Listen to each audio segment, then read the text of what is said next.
এভাবে যদি শিম আর মোরলা মাছ দিয়ে সর্ষে বাটা করে রান্না করেন তাহলে দেখবেন মুখে লেগে থাকবে। আমি সর্ষে বাটাটাই ব্যবহার করেছি, আপনারা ইচ্ছে করলে পোস্তও দিতে পারেন, পোস্ত দিয়ে ওই রেসিপিটা তৈরি করে নিতে পারেন। আসসালামু আলাইকুম, রূপা রান্নাঘরে সবাইকে জানাই স্বাগত। আপনারা সবাই কেমন আছেন? আলহামদুলিল্লাহ আমি খুব ভালো আছি। হাজির হয়ে গেলাম আরও একটা রেসিপি নিয়ে। এখানে আমি নিয়েছি মোরলা মাছ। মোরলা মাছ ধুয়ে বেছে পরিষ্কার করে নুন হলুদ দিয়ে মেখে রেখেছি। কড়াইয়ের মধ্যে দিয়েছি তেল, সরষের তেল দিয়েছি। তেল গরম হয়ে গেছে, গরম তেলের মধ্যে মোরলা মাছ দিয়ে দিচ্ছি।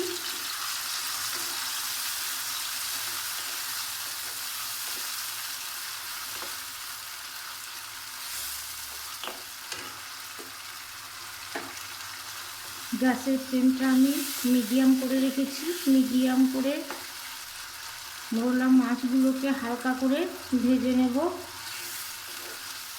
যাতে মাছের গন্ধটা না থাকে। আমি মোরলা মাছটা ভেজেই নিচ্ছি। যারা কাঁচা মাছ পছন্দ করেন তারা এমনি কাঁচাও দিতে পারবেন, কিন্তু আমি কাঁচা দেবো না, আমি হালকা করে ভেজেই নেব।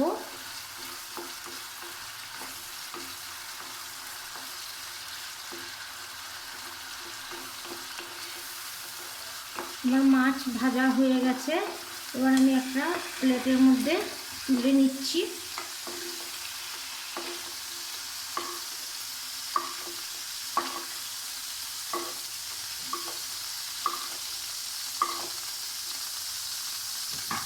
ওই কড়াইয়ের মধ্যে আমি দিয়ে দিচ্ছি আর একটু সরষের তেল দিয়ে দিচ্ছি। এখানে আমি দিয়ে দিচ্ছি পেঁয়াজ। প্রথমে পেঁয়াজ লম্বা করে কেটে নিয়েছি, সেটা প্রথমে আমি বিছিয়ে দিচ্ছি। এর ওপরে দিয়ে দিচ্ছি শিম।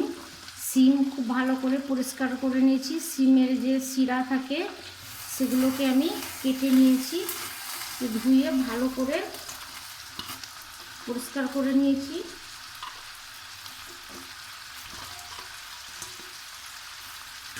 এভাবে শিম বিছিয়ে দিচ্ছি।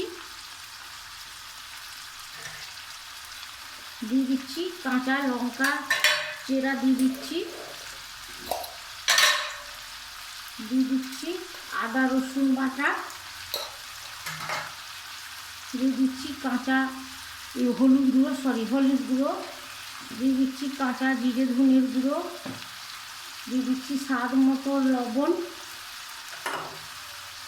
আর সব শেষে দিয়ে দিচ্ছি সর্ষে বাটা।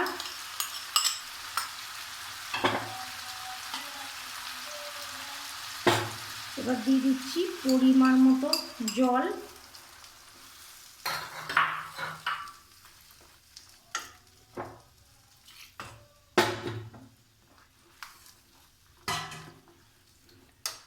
পরিমাণ মতো জল দিলাম। এবার আমি ঢাকনা দিয়ে ঢেকে দিচ্ছি। 15 মিনিট জাল করে নেব। ফিরে আসছি 15 মিনিট পর। ফিরে এলাম 15 মিনিট পর। এবার আমি দিয়ে দিচ্ছি ভেজে রাখা মোরলা মাছ। মোরলা মাছগুলো শিমের উপরে এভাবে বিছিয়ে দিচ্ছি।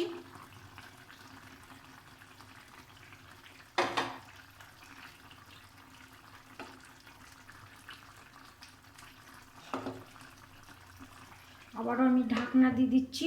গ্যাসের ফ্লেমটা একদম লো টু মিডিয়াম করে দিচ্ছি। দিয়ে 10 মিনিট আবারও জাল করে নেব। দিয়ে দিচ্ছি কয়েক দানা চিনি, একটু মিষ্টি মিষ্টি হবে খেতে। যারা চিনিটা পছন্দ করবেন না চিনিটা বাদ দিয়ে দিতে পারেন। এবার মোরলা মাছ শিম আমার মাখা মাখা হয়ে গেছে, আঠা আঠা হয়ে গেছে। এর থেকে আর আমি মারবো না, এরকমই আঠা আঠা হবে।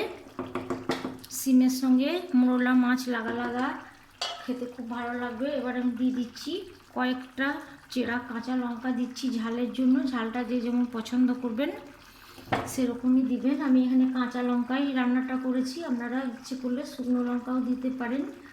ওপর থেকে ছড়িয়ে দিচ্ছি ধনেপাতা কুচি। এবার আমি ঢাকনা দিয়ে ঢেকে দমে 10 মিনিট রেখে দিচ্ছি।